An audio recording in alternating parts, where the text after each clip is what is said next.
Нелегалниот, непријавен и нерегулиран риболов е бизнес вреден 36,4 милиарди долари годишно и представува 33% од глобалниот улов, покажува извештајот на Британскиот кралски институт за обединети служби одбрана и безбедносен think tank. Со загревањето на океаните, рибите се селат во поладни и подлабоки води.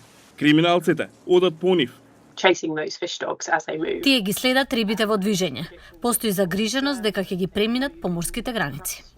Ова ќе влијае на локалните крајбрежни рибарски заедници. Како што нивното преживување станува проблематично, тие може да се впуштат во незаконски риболов, па дури и во други криминални активности, како на пример трговија со наркотици, трговија со луѓе и злоупотреба на трудот.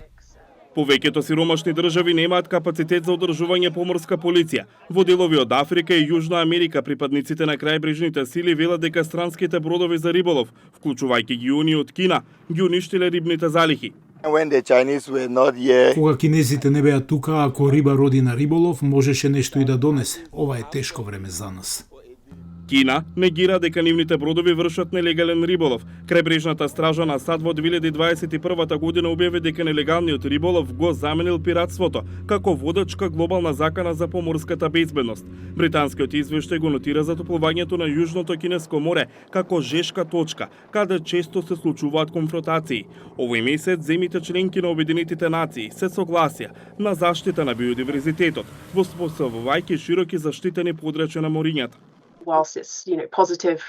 Тоа е позитивен чекор за заштита на океаните, но треба да бидеме посветени на спроведување на таквите договори. Авторите на извештајот ги повикуваат владите и мултинационалните тела за да се справат со нелегалниот риболов, индустрија што е дел од широките криминални мрежи.